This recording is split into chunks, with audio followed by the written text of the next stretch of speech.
I think I've been involved with music all my life, as long as I can remember.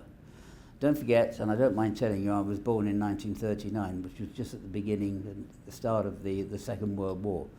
And my father immediately went off, he joined the Navy. And that left me and my mother at home. And in those years, we didn't have a television because television wasn't going to develop for another 20 years. But we had a piano, and my mother loved playing the piano to me, and she had lots of old records which she also enjoyed playing. That was our wartime entertainment. So by the age of 4, I was already playing the piano. Not very well, but sufficiently to inspire my mother that, yes, here was a musical talent. And I loved it. I loved all the music that she played. I remember her taking me to the theatre when I was only 4 and seeing the student prince or one of these old operettas, and I really enjoyed it. My mother was very, very keen on me pursuing a musical career. I think she saw that right from the beginning. And I had a fairly good voice, but not a great voice. And she got me into a place called the London Choir School, which actually provided the choirs for 4 London churches. And the church that I was assigned to was St. Peter's Vere Street, and then I transferred to All Souls Langham Place, right next to the BBC at the end of Regent Street. And there I had a wonderful education, but in choral music and in organ music, classical music. The school itself was based in Bexley in Kent, but the curriculum involved music all the time. So we would have a theory lesson, and then I'd have my private piano lesson, and then the choirs would rehearse together. Had 60 choristers and 4 London churches, so you can imagine it was a busy, busy time for us.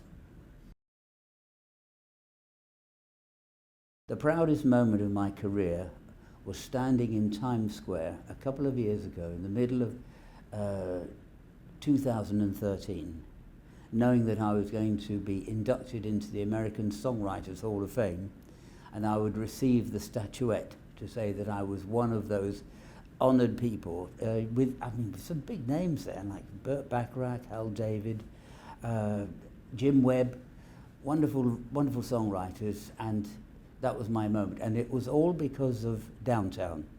And Downtown had been inspired by a walk down Broadway in 1964, which found me in Times Square, the very same place I was standing. And the hotel there in Times Square was where this huge event with over 1,000, about 1,400 guests, amazing. And Elton John was singing, and Sting was singing, and Tony Hatch was playing the piano, and Petula Clark was singing, and she was singing Downtown, the song that was really earning me that succession into that wonderful body of people. My favourite song would have to be Downtown, not only because of what it did for me and for the artist that I loved working with, Petula Clark, but also because it was very fresh, it was very, very different, and that's where hits come from. You break away from the mould. For a long, long time, I would copy Burt Bacharach because I thought he was just such a fantastic writer, and I loved Henry Mancini as well. But when I stumbled on the ideas for Downtown, I realised I was breaking new ground for myself, and that song has really it's become my favourite. I've mentioned Petula Clark already, and there's no doubt at all that she is the one that I really owe so much to.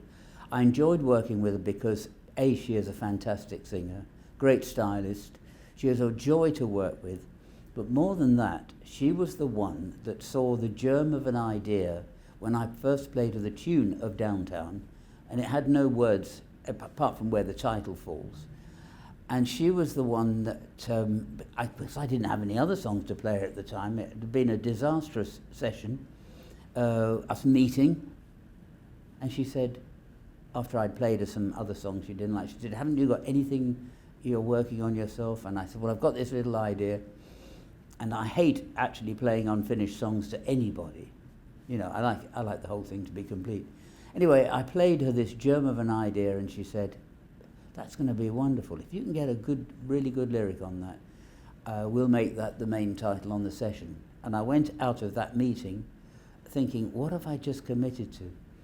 But it was amazing, because we already had a large orchestra booked, big string section, backing singers, and the song became part of that session. I used everything that I could, that I'd booked for the session, to make that record sound like it does. It's not just art and music in the community that I feel passionate about, but of all things like literature, books, poems, films. They bring people together. They unite people.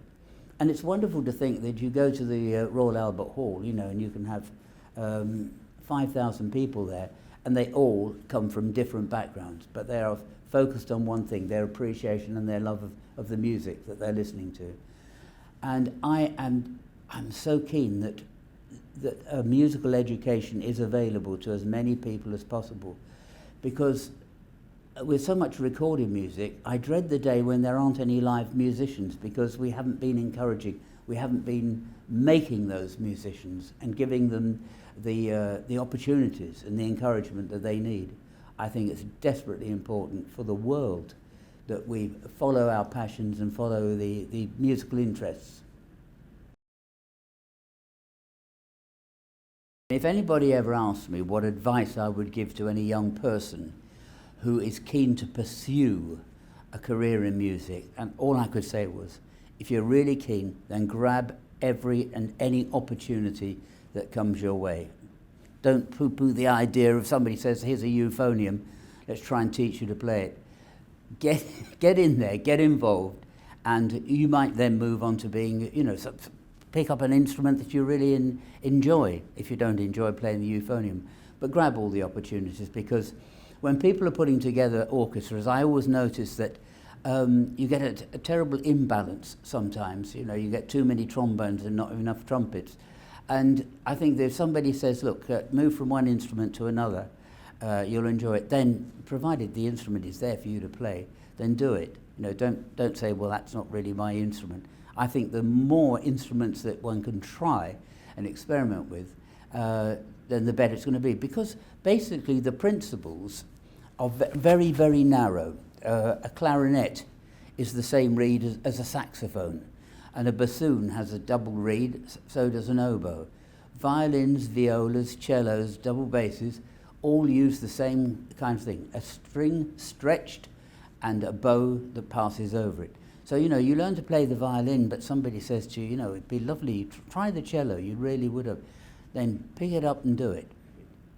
I know that throughout my career, I couldn't have done half the things that I've done had it not been for the enthusiasm and encouragement given to me by other people. I mean, actually, at one point, they thrust responsibility into my hands when I least expected it. When my voice broke at the age of 14, the school might have well just said, well, you know, we're finished with you now, you can't sing anymore, but they didn't. I had another 2 years there to get my school leaving certificates, as they were at that time. But more than that, they said to me, you're good enough to be an assistant choir master.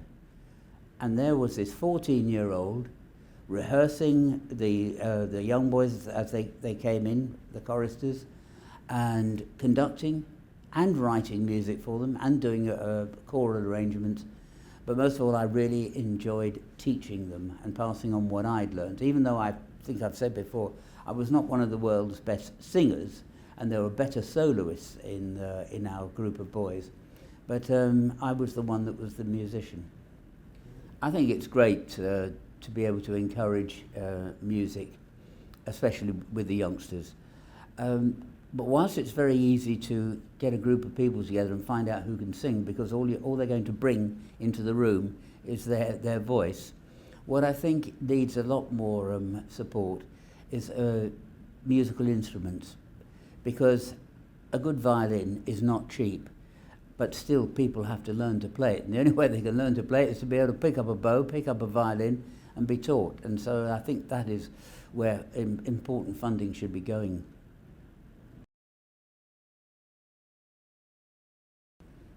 I've worked with lots of people and nearly worked with Frank Sinatra. We really, in fact, I did work with him because I produced an album in London. It was called Great Songs from Great Britain, and it was specifically was British written songs that he loved singing, and it was his plan to do the album, and he contracted to our record company in London, and because I was working as a record producer already, they assigned me to produce that album. But I didn't have any choice in the songs, but I did enjoy working with Sinatra.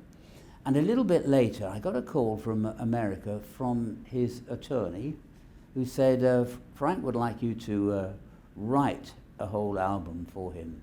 He greatly admires Tony Hatch, and I said that would be fantastic. I said, why not, instead of just writing a whole album for him, why don't we adapt some of the songs that I've already written, and let's make them Sinatra standard style arrangements, as if Nelson Riddle had got hold of Downtown instead of Tony Hatch in the first place.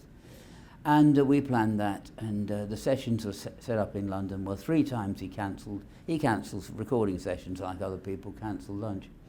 And although I had all the arrangements ready, he never arrived in London to make that record.